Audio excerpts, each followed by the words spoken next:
Like shovels planting a new garden, this groundbreaking at Eisenhower High School symbolizes the blossoming future for Decatur Public School students. The people of Decatur spent 3 years attending public hearings, talking among themselves, and then entered the sanctity of the voting booth and endorsed building a better tomorrow for the city through the education of its young people. This day, this groundbreaking to renovate Eisenhower High School, it culminates the public believing in a vision of the great possibilities of education. Another year and a half, this building will stand as a state-of-the-art testament to our support for education in Decatur. People were coming in to give their ideas about what a new high school should look like, or remodeled high school should look like. So that started early in 2009, and I happened to attend one of the later meetings just to see what was going on. And it was quite interesting. I showed up, and BLDD was there with all kinds of different colored squares and public people. There's 60 to 80, maybe 100 of them. They were putting squares on, superimposed on the building and so forth, trying to see what the new buildings might look like. And so I left there thinking, boy, they've got quite a lot of work ahead of them. Didn't think too much about it until several weeks later I got a call from Gloria, and she said she wanted to have lunch with me. And I think most of you know we sponsor the Education Spotlight on WSOY on Friday mornings. I thought it was maybe about that. We had lunch. She told me about more about the process and what was going on, and asked if I would consider being one of the chairs of the committee. So I was non-committal, went away, and tried ignoring her, thinking that she wouldn't bother me again, and she kept at me, and so finally I understood that I was going to have to make a decision whether I was going to get involved or not. And Gloria's a hard person, as most you know, to say no to, so I agreed to do it. And what that meant is I became one of the tri-chairs with Patty Swinford and Brian Briggs. And we were working with the task force, the original people that were working at the community meetings and working on the high school project. And they kind of turned into the facilitating team.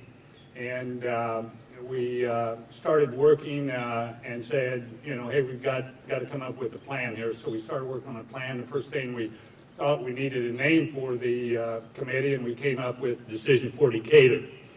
Out of this process, there were 4 options: to remodel the 2 high schools, build a new high school, remodel Stephen Decatur, or do nothing. The do nothing was very expensive. There was a lot of health safety issues that had to be taken care of. So the public, you know, very quickly threw that option out. Other options had a price tag over $100 million. And so we had kind of lofty aspirations at that time. And so we started engaging the public. We did surveys and so forth. One of the surveys came back that said 82% of the public realized that we needed to do something with our high school facilities. However, the bad news, 6 out of 7 said they did not want a property tax. And the only way that we could get to a figure that we were hoping, we had to do a property tax and a sales tax. So we got back together and started saying, well, it looked like it can only be a sales tax, and so what can we do? So we got back with Sam and BLDD, and they came up with some just wonderful drawings for both the high school and new high school. And we continued to take it out to the public, ask what their ideas were and so forth, and what they thought. And we continued to listen to them. None of this would have happened without Gloria's vision. The school district had a long-term plan, and within that long-term plan was to address the deteriorating high schools. And so the referendum, we started looking at the numbers, and one of the things that became apparent is that with the sales tax, we're going to be able to create quite a few jobs. And one of the figures that we came up with was close to 2,000 jobs are going to be generated with this sales tax. It's going to be pumped right back into the community with some of our local contractors and individuals. It was really satisfying to see see the referendum pass and the community and all the people get behind it. But one of the, it was an opportunity because we were able to lock in some historically low bond rates that will save the school district and our community over millions of dollars, and we just got the biggest bang for our buck. Kevin Brahaney and Julie Curry got involved in it, along with a lot of other people. So we had facilitating team members, we had task force, the YES committee, we had a finance committee. There were just absolutely hundreds of people involved. You have heard many thank yous, and I also want to add to that list all of the media support. Thank you, Brian Byers, WSOY, Scott with 101, Todd Nelson and Herald and Review. Thank you, Unicom. Love you to death. Thank you, DCC Marketing. All of the citizens and community members that participated on the task force and on the referendum campaign, thank you. And thank you to our young people, because again, they were there and they were supportive. On behalf of the Board of Education, I want to thank you, as Gloria always says, we say it 3 times, because this is an important milestone. I'm reminded of a couple additional people I would like to mention, particularly on the Board of Education side. I know we have our board members here, and I appreciate their attendance along with all of you.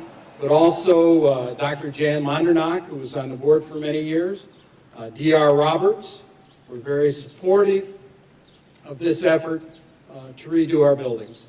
And so I just wanted to mention them also. We are standing here getting ready to break ground on Eisenhower High School. I can just imagine some of the folks that said we could not, should not, won't, all of the words that have to do with not accomplishing what is a dream for this community, what is a dream for Macon County, and most importantly, a dream for the young people. The community is about its youth. What you do for young people has all to do with what happens for grown-ups. What you do for young people. And this afternoon, we are about to embark on a historic event in Decatur. Can you imagine $76 million that is all an outgrowth of citizens and community members saying yes, yes, we support our youth, yes, we support what's taking place in our community, yes, we support ourselves, and most importantly, yes, we support the growth of our community. The improvements will be paid for with the proceeds of the 1% sales tax approved by Macon County voters. The renovation jobs will go to 2,000 people. In the end, the schools will be safer. The first step of this is asbestos abatement. Another beginning step, installation of geothermal power. That's going to save a lot of money on electric bills. We want this building to be an environment where students learn. Not necessarily where teachers teach, but where students learn. We want to drag ourselves from the mid-50s into the 21st century. And that's what we're going to do. Hopefully we'll have an environment that will be exciting for the teachers, exciting for the community, exciting for the students, so that our outcomes, and what is our business?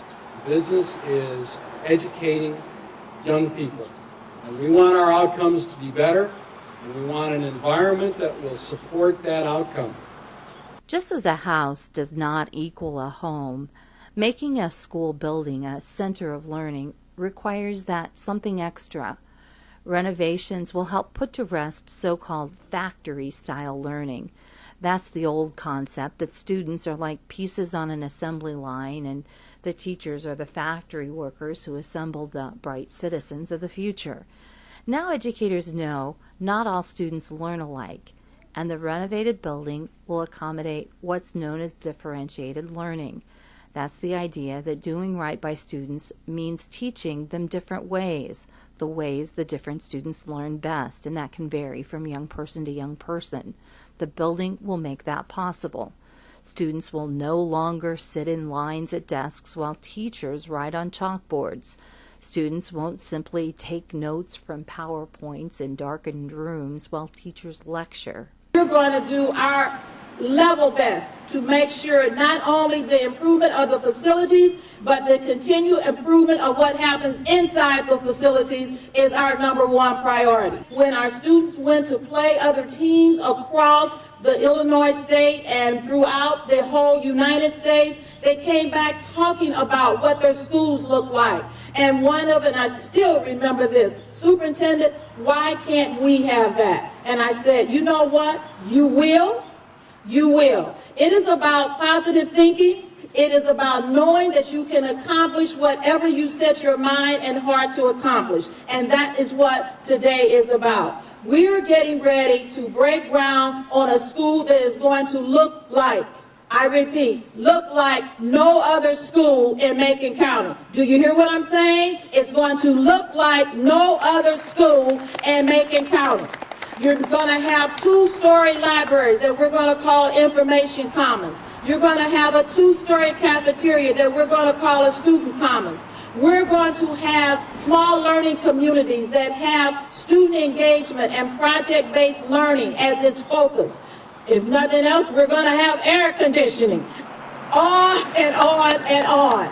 We're going to have the latest technology that says the goal is to go to one-to-one computing. So all high school students walk through the front door with an iPad or whatever it will be called in 3 years because technology moves so fast. And it is going to interact with what teachers do on a daily basis. The age of carrying 4 and 5 textbooks, gone. The age of not having students engaged in sitting in small groups and learning, gone. The age of not having the latest and the greatest for our children in Decatur. Why? Because they deserve it.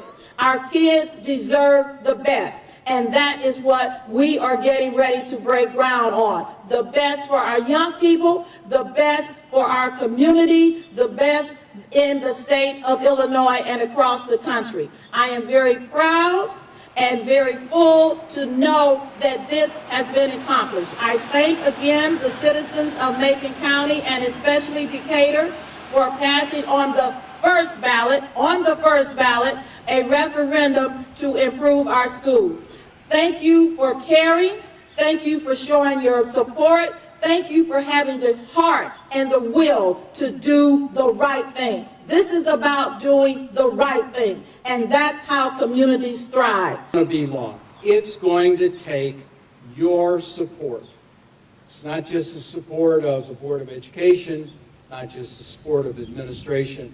It's going to take community support because this is going to be a big deal, and those of you that have stuck with us through the referendum and the information and visioning and all those processes, please stick with us a little longer because I think when you see the end result, it'll make Decatur proud. Thank you very much. I would like to say to you that as we move forward as a community working together, this is what it's about. It is about growth and development. It is about taking what looks like an impossible dream and making it happen. This is an historic day. It is a day that we will not forget. MacArthur High School will also be renovated. The $76 million renovation project should finish in January of 2015. Thank you for having the wisdom to know that it is all about our youth. It is all about our youth.